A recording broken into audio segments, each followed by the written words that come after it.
सीखेंगे दशमलव संख्या में 10, 100 और 1000 से गुणा करना। ठीक है, तो सबसे पहले संख्या हमारे पास 2.45, 2.45 को हम दशमलव संख्या बदलेंगे। उसके लिए हमें क्या करना है, इसको हमें पहले भिन्न बदलना है। तो भिन्न बदलने में क्या करेंगे, हम दशमलव हटाएंगे, 2 जीरो, गुड। उसके बाद हम 10 से गुणा कर देंगे, फिर यहाँ पर एक जीरो, यहाँ पर एक जीरो कट जाएगा। ठीक है, फिर हमारे पास संख्या क्या हो जाएगी, 245/10। दशमलव कहाँ लगाएंगे, 4 और 5 के बीच, यानी हमारे पास हो जाएगा 24.5। ठीक है, इसी तरह से ये संख्या है 56.127 गुणा 100 है। ठीक, इसे हमें बदलना है। दशमलव हटाएंगे, क्या करेंगे, जीरो, कितने, 3, फिर काट देंगे, 1 जीरो से 1 जीरो, 1 जीरो से 1 जीरो, बचा हमारे पास क्या है, यहाँ पर 10 को लिखेंगे 5000 नहीं, सॉरी 56,127/10। ठीक, दशमलव लगाएंगे, कहाँ लगेगा दशमलव, 2 और 7 के बीच में। तो हमारे पास क्या आ गई संख्या, 5612.7।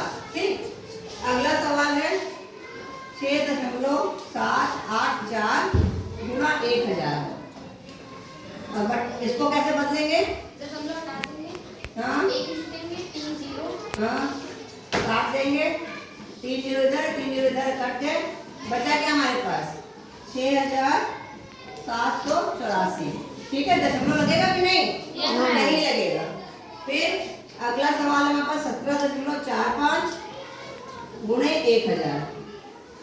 इसमें हमें क्या करना है, इसको फिर हमें बदलना है। दशमलव हटाए, जीरो कितने लगाएंगे, 2,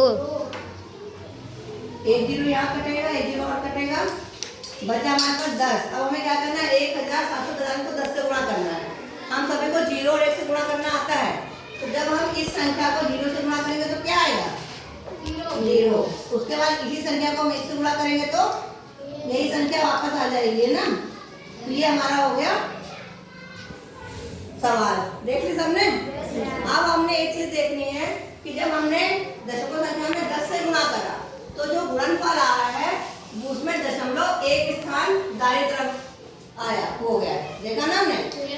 और जब हमने 100 से गुणा करा तो दशमलव जो है वो 2 स्थान सरक गया, यहाँ पे था, है ना, और यहाँ पर था, तो यहाँ से 2 स्थान, यहाँ से यहाँ पहुँच गया। तो ये हमारा हो जाएगा 2 स्थान दाएं तरफ के गुणनफल आया।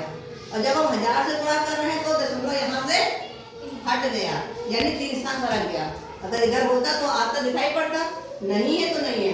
तो इसका मतलब ये है कि अगर हम किसी दशमलव संख्या में गुणा करेंगे तो जो गुणनफल होता है वो उसमें दशमलव जो है वो 10 से गुणा करने पर 1 स्थान, 100 से गुणा करने पर 2 स्थान और 1000 से गुणा करने पर 3 स्थान दाईं तरफ आकर के गुणनफल आता है। बात समझ में आ गई ना।